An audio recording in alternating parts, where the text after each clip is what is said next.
Hello children, and welcome to Shiloh Sunday School. My name's Donna.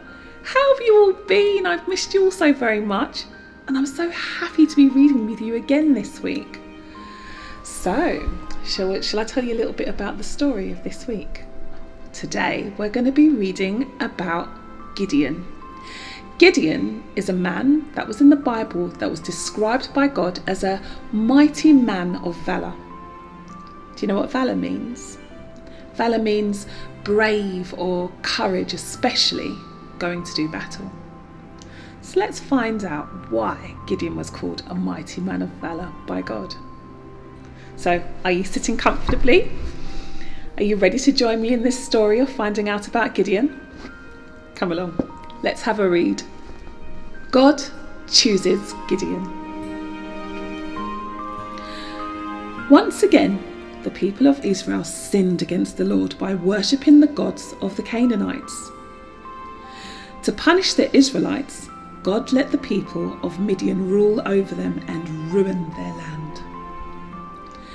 Every year, when the Israelites planted their grain, the Midianites came like a cloud of locusts and attacked them. They destroyed the grain and took away their sheep and cattle, leaving nothing for the Israelites. The Israelites were completely helpless against the Midianites, and so they hid in caves and other safe places in the hills. Finally, after 7 years, they cried out to the Lord for help against the Midianites. Then the angel of the Lord spoke to Gideon, the son of Joash, in the village of Ophrah. Go rescue Israel from the Midianites. I myself am sending you. The Lord told Gideon what to do first.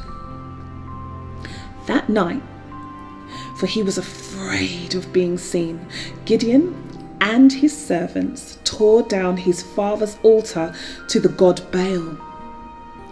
They cut down the pole beside it, which was a symbol of the goddess Asherah. Then Gideon built a new altar to the Lord at the same place. He offered a bull as a sacrifice to God. Gideon used the Asherah pole as firewood to burn the sacrifice. The next morning, the people were furious and wanted to kill Gideon. But Gideon's father said, "Are you defending Baal? If Baal is a god, let him defend himself." So they let Gideon alone. Then news came that the Midianites and Amalekites had crossed the Jordan River into the Jezreel Valley. Gideon sent messengers to the men of Israel to come and help fight. Gideon asked God for signs so he could be sure of God's help. First, God made some wool wet with dew while the ground around it was dry. Then he made the wool dry while the ground around it was wet.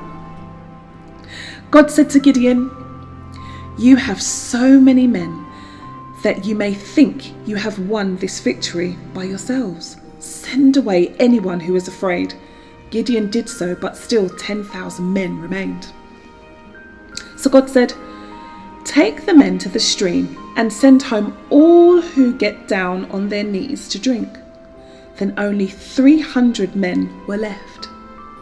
God said, "I will give you victory over the Midianites with only 300 men." God sent Gideon to spy on the enemy camp. In the darkness, Gideon crept close and heard a soldier explaining his friend's dream. It means that God has given the victory to Gideon. Gideon's victory over Midian. Hiding in the darkness, Gideon overheard an enemy soldier say that Israel would defeat the Midianite army. So Gideon returned to his camp and prepared for battle that very night. Gideon followed God's directions.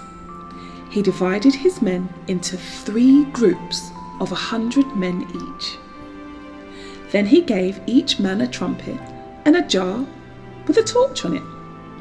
and 3 groups took positions around the enemy camp. Just after the guard was changed for the midnight watch, the 3 groups of Israelite soldiers blew their trumpets and broke the jars they were holding.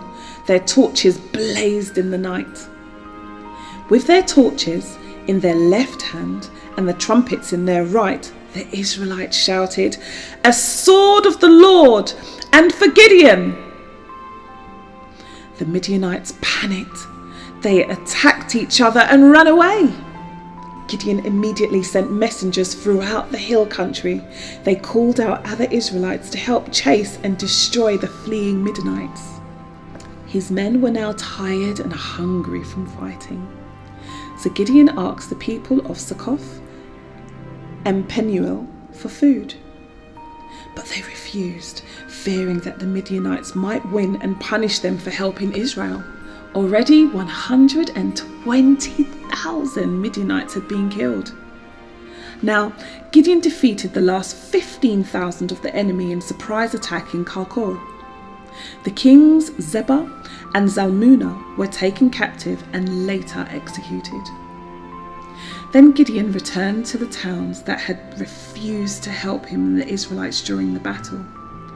Gideon ordered his men to punish the leaders of Succoth with thorns and briars and to kill the men of Penuel.